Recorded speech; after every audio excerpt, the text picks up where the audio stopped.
97th podcast birthday party has been going in full swing for some time now. You join us here in the midst of it. Imagine sound effects of clinking champagne glasses and that sound effect there. What, me farting? Feeling very uptight today. You lift off the chair with that sort of pressure. No, that was the sound of one of those things that you blow.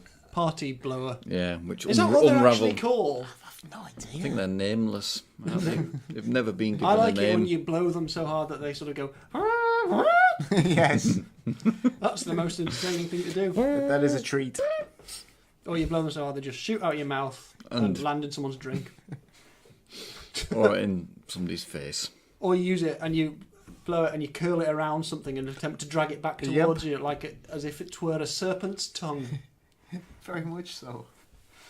Anyway, this is the bonus episode for King's Ransom, and we will take our usual approach of looking at the book covers for this. And now we feel we might have to disqualify Morgan from this because the edition he's got is one that has been featured before. So go on, Morgan. Give us a quick overview. It's the old omnibus edition, which first appeared on our episode featuring The Pusher. Early days. And it will be cropping up again in some months' time. What's the third one? Ooh, quite late. Yeah, quite late on. But yeah, it's just a sort of big omnibus edition, which doesn't look very good, to be honest. I think the saddest thing about that is just that it just does not fit on your bookshelf in a logical order. It doesn't. The collector in me shudders to think. I'd love to be cataloguing things in order, and this really messes it up. I just rip it in pieces. Just when I saw it in whatever charity shop it was for 49p or whatever it may have been, I was like, I'll give you that. I need this. So I got it, and now it's just an annoyance, really. Apart from the fact that it contains 3 really good books. It's horribly kind of like cobbled together cover irritates me, and it's totally irrational selection of 3 books to stick together really annoys me. So let's say more about it. Maybe by the time we get to the 3rd book that's in your collection, a theme will suddenly emerge in your mind and it'll make total sense. Possibly. You'll suddenly have a revelation, I'm miming, having my mind blown. Yeah, maybe. Your head will explode. Well, on the other hand, when I bought this and read all 3 through in sequence just because they're all in the same book, no theme emerged. So I'm not expecting one to. But you never know. They all include car phones. They all include the cops of the 87th Precinct. Oh, there you go. Some of whom change between books. Fair enough. Does have a phone on the front of your edition, doesn't it? That's a phone on mine. And it's the telephone. Well, if we jump over to Steve-O's, because it's the same publisher, but it's a single edition, isn't it? It's the King's Ransom, the Orion UK edition. Yeah. But given the key feature of the story is a car phone, the picture on the front is of a Bakelite telephone receiver, which is very much a static thing, I think. I imagine a car... I don't know. No, I bet you they like that. Because when you see them in, like, the 70s and 80s, it's still like an actual phone you'd have in the house, weren't they? And the ministers in the back of a stretched limo. I suppose so. There is a certain amount of business with regular phones as well in the novel, isn't there, I suppose? $100 bill arranging trunk lines and what have you. So. Drops of blood. And there's no blood and there's no money in this. Wow. Yeah, there isn't. Lots of references to money, but definitely no blood. Perhaps doesn't really smell very much either. Well, it's a fairly new edition, isn't it? It is, yes. It's fairly odourless. Whereas my edition is a 30-year-old Penguin edition, so another UK edition. Nice shiny front cover as they did at the time. What you want. And a very literal selection of items from the story. Now, if you've been on the Twitter feed or the Facebook page, I got really nerdy and did some research into this over the past week or so, which, if you're hearing this, is probably the past fortnight/3 weeks ago, including looking into the actual brand of the tunable amplifier that's portrayed in the photograph, or the 2 tunable amplifiers that are there. Couldn't find out the brand of the oscillator because the detail isn't clear enough to... It's disappointing, Paul, honestly. But my edition's got that. It's got a map of New York on the front, but the book's not set in New York. No. It's set in Isola. surrounding boroughs. Indeed. And it also features a cheap, nasty shoe. Snap shoe. Oh, look there. Ooh, shoddy. Douglas King's. Not worthy of Granger. No. Never. The heel's come off, the sole's been torn off. But, yeah, I did a bit of research into this, and the main bit of hardware on the cover of this is made by a company that still exists now, Roder and Schwartz, and they did like the tweet where I mentioned their name. Oh, bless them. Wow. I suspect it's an automated bot, but it's quite funny to think that... I'd like to imagine it's either Roder or Schwartz going, oh, someone remembers us. Yeah, when we lent that model out for the photo shoot for the cover of an Ed McBain in 1987. Got that cheap shoe. What a cheap shoe. You can see why Mr. King's Yeah, you'd be losing you'd his be rag upset. there, to be honest. Do you want to do a sniff test on that, on my copy there, Steve-O? Yeah. The smell belies its age, I would say. Not musty, but not. Well, it's not 30 too years musty. old now. I mean, 1987 still feels like yesterday to me, but it's Me too. that's just because I'm an old man. Excellent. No, it's nice. It's a nice cover, that one. Yeah, What's it's a good edition. the dedication to in your edition, by the way? Because Oh. obviously ours has been amended. You've got the group dedication, haven't you, in your one? I actually have a different. Oh, no, I you've have a got- dedication in each book, but it's all. It's always to Jujika, Yes. isn't it? Whereas in my book, this is for Richard Charlton. And I tell you what, I've let myself down here. I've not researched and tried to find out whether I could tell who Richard Charlton is. But you know what? Richard Charlton. I will make an effort to find out, and we will try and let the good listening public know. We may not be able to find that information. Sometimes it crops up, sometimes it doesn't. Indeed. Steve-O's got his phone out now. Well, Like, I'm going to have a look. He's going to see if he can find. But while he's doing that, we'll start talking about the main thing for this bonus episode, which is we watched the TV adaptation of this, Indeed, we did. which was in the 87th Precinct TV series, and it was one of the few stories that was based on. Oh dear, oh dear. Wonder if it was dedicated to this individual. That's J. Richard Charlton. The billionaire's way, the genius of patience. He looks like a J. Richard parody Charlton. Donald Trump. He's got his finger Mind you, Donald glued. Trump looks like a parody Well, Donald Trump. absolutely. Maybe he's a man who made his fortune by being really patient in waiting for his power grab at a shoe company. Well, yeah. And that's Maybe that was the inspiration. Yeah, it says Thank here you for he was. inspiring me with your business acumen. Yeah, it says here that he Branger shoes.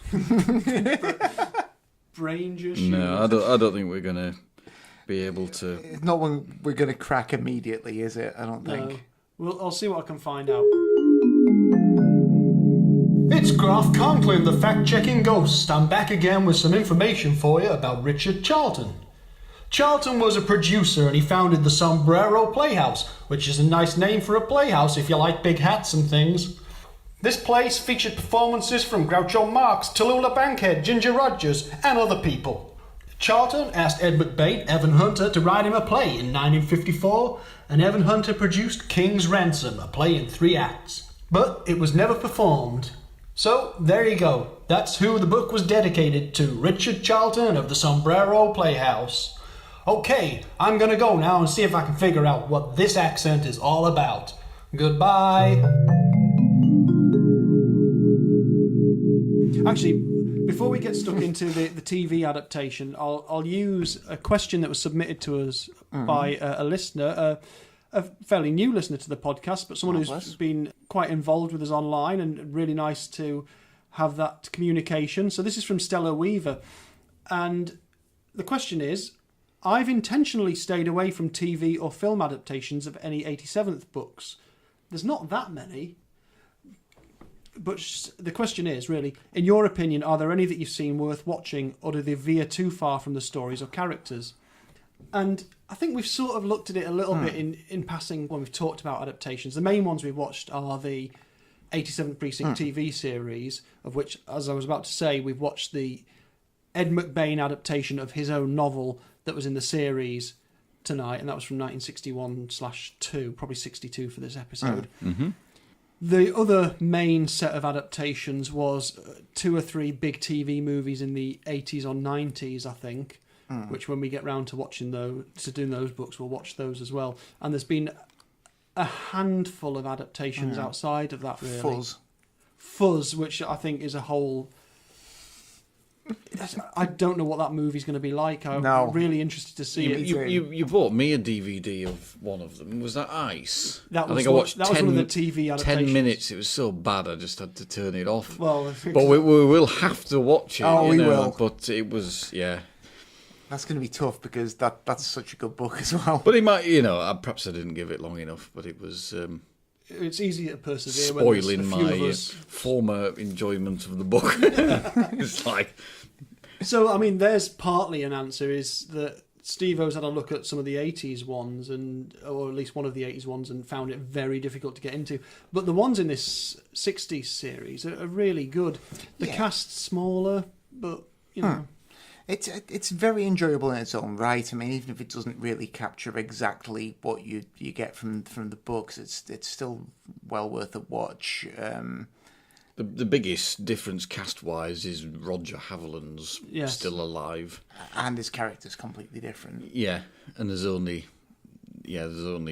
Kling, Mayer, and Corella. There's only 4 characters really. You never come across anyone else. Well, do you? Cotton Halls crops up in one episode, but only as a passing character to bring in, just because they needed, in the episode New Man on the Precinct, just because they needed to tell the story with an external force rather than one of the established crew.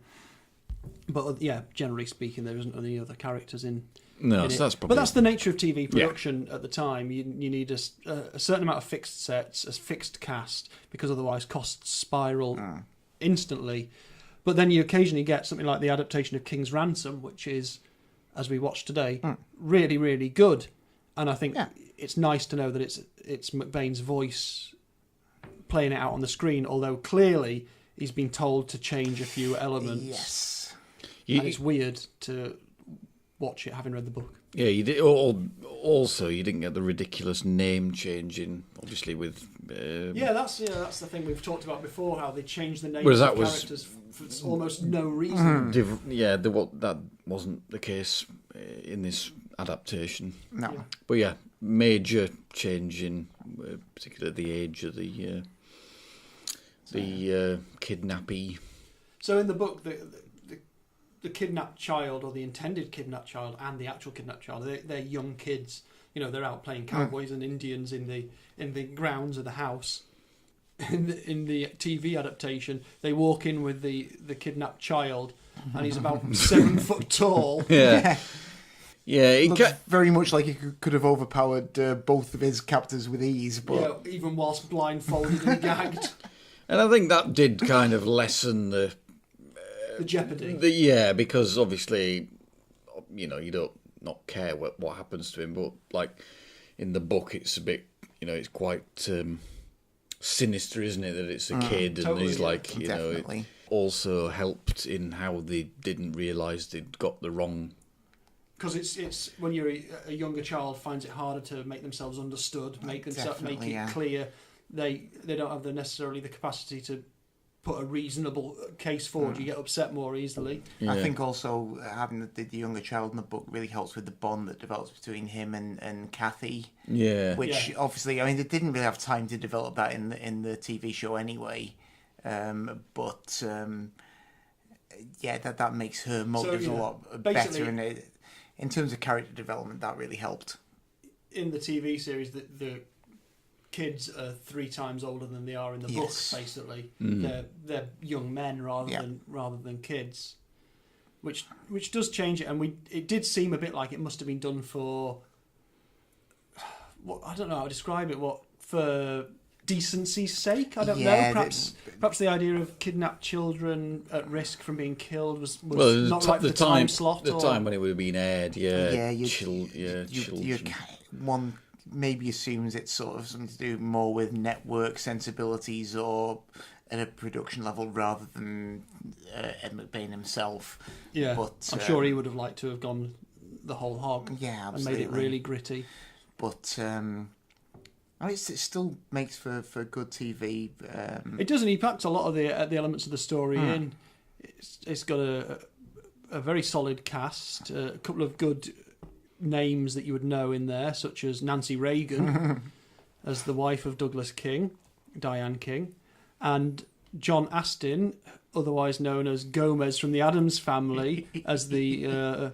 He's only in it for like 2 minutes, isn't he? Well, that's the funny thing, because clearly McBain thought that telephone engineer character was important. Yeah, like worth cramming him in, rather than some of the other characters who actually do a lot more in the novel. Yeah, and he picked someone who managed to pull it off very sort of charmingly, because John Astin was always very fun to watch on screen in the Addams Family, and he similarly here, even though he's got 2 minutes of screen time or whatever, a few lines. And a doppelganger of Javier Bardem as well as Cy. It's Cy, who's a bit more of a jazz cat. Well, yeah. He's jazz crazy! He gets his trumpet out, doesn't he? Yeah, there's no chapter in the book where they talk about he'd brought with him to the farmhouse not only his trumpet, but also his mute.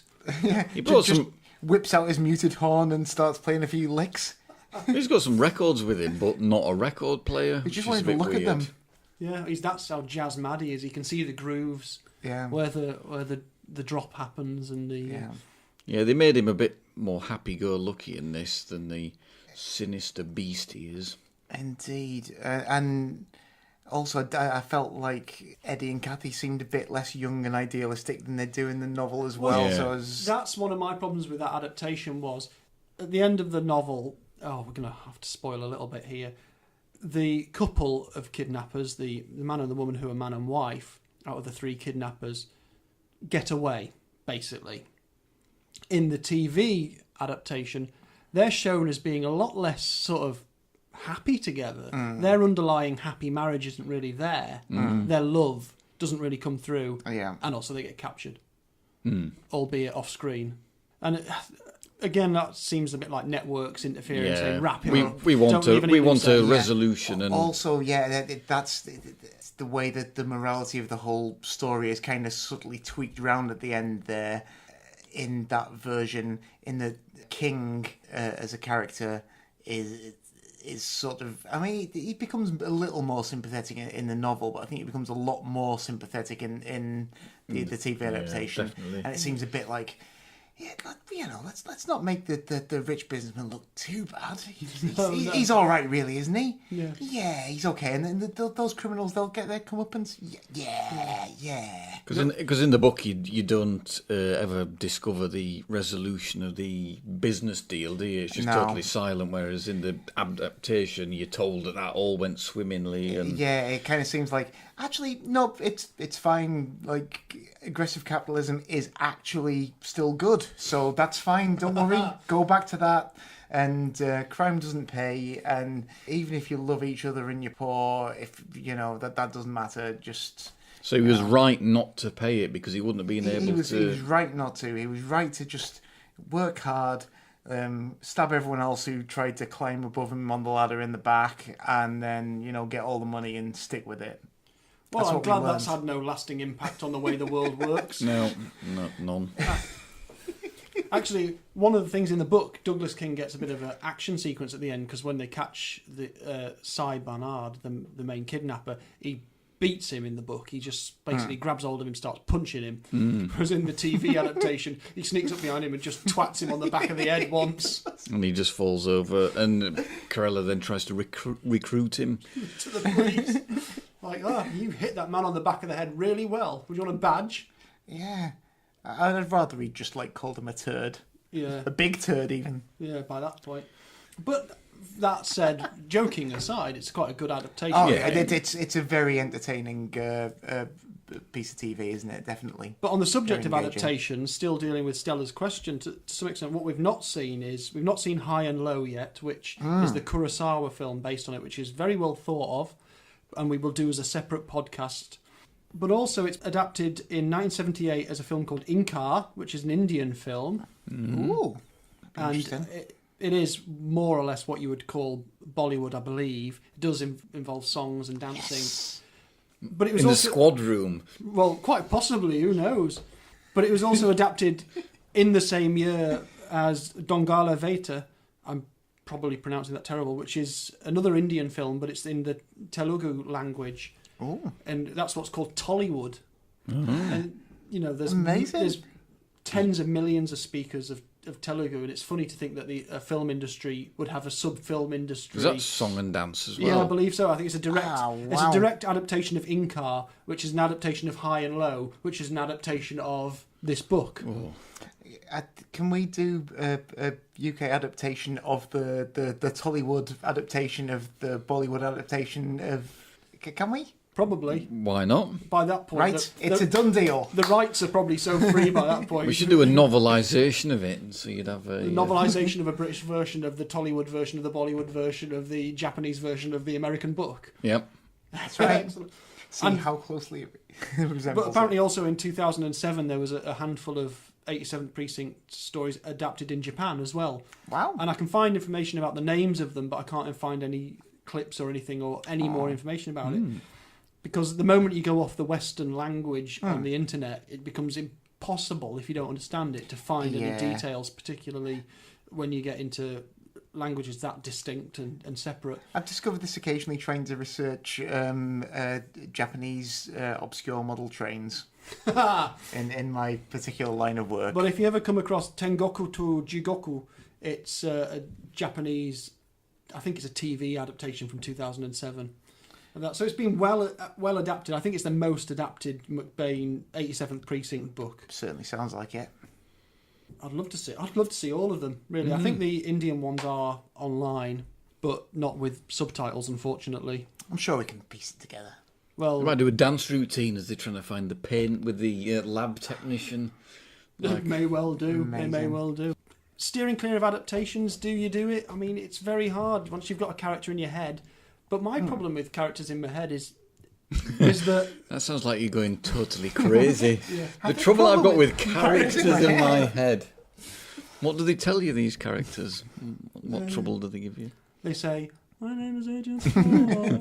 Well, he cropped up in the adaptation. Adrian Score. Again, wasn't like McBain choosing to include like the little joke red herring characters rather than the people who actually play a fairly major part in the plot. Yeah, there's no... Because in the book, Lieutenant Burns turns up to oversee the whole thing, but he's not in the adaptation at all. Yeah, there's but no... Adrian Score, is it? That's not how he talks in the TV adaptation. No, except controversially. in my mind now. That's a voice in my mind. The character in your head. So, yeah, I mean, the adaptations are never going to be the same as how you imagine the novels, but sometimes it can just be an interesting different slant on things, can't it? Totally. And what I was going to say is, even though you can get totally absorbed in these books, I never have a really definite picture in my head of how these people look. Sometimes you get very descriptive stuff in the McBains of he's so tall, he's got this colour hair or whatever. But I'm never quite imagining it in such sort of definite photographic terms. So I'm always fairly open to see what the on-screen adaptation of this thing is. And obviously TV and film uses that to their advantage, like the Poirot things. Or even, like, Dracula's a famous example, because the way Dracula's described in the book is rarely shown in the adaptations on screen, and now we think of Dracula as being Christopher Lee, rather Pretty than how much, he played in the books. I don't think that's a bad thing, and it gives both things space to breathe. But I know some people are very good at visualising, and if they see something different, it freaks them out. Yeah, that's a good point. What about you, Stephen? Did you get images in the mind? I just get more of a sense. Yeah, there's certain characters I kind of have an idea of what they look like more than others, like Burns and Mayer. I have a, I could, if you asked me to draw what I thought they looked like, I probably could. But like some of the others, less so. Yeah. You're more of a feeling of them than a definite picture, I would say. Yeah. Sherlock Holmes, there's another one. I mean, the description of him is almost secondary to the popular. I suppose with him, you've seen him before you've version. read it, haven't you? Same with Dracula, so... You're retrofitting it almost, aren't you? Well, and in crime fiction world, the TV series of Inspector Morse, I've never read any of those, but I suspect unless you were reading them at the time they were published, there's 99% of people have probably seen John Thor's representation of him before they've ever read the book.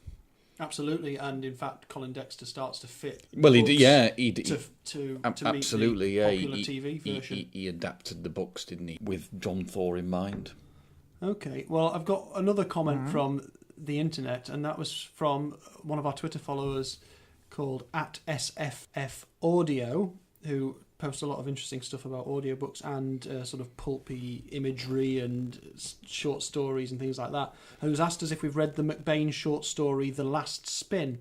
And I certainly haven't. Ooh, I can't remember. I've read some short story collections years ago, but I forget which stories are in them. Not sure. I don't think I have, but I may have it. I think I've got a collection of the short stories. Spin. I'll have a check, and I will certainly let you know next episode. Yes, well, what I thought we could do is we can try and read that. If not in your books, it's certainly online. Cool. As there's quite a lot of Ed McBain short stories online. It appears that one or two of them are used all the time in what appears to be like media studies classes because they're so written in such a bold visual way that I think they get given to media studies students who then have to go off and make film versions of them. Oh wow! But I don't know if The Last Spin's one of those, but we'll certainly read it and talk about it at some point because I think it would probably be quite a snappy and exciting little thing to experience. Okay. Super stuff. Wonderful. Tremendous. Okie doke. Well, I think We're just saying random words. Yeah. well, no, they were all linked platitudes. If you want to say a random Boss. word. Boss. When do people say boss? We say in Liverpool all the time. Well, We've lived yeah, here that's long true. enough to know that. Mega. 20 years in Boss. this fair city. Boss. Oh, let's boss that. I think we'll say goodbye. Why don't you say goodbye, Steve-O? Bye-bye. Morgan. Bye. See you again. Bye-bye.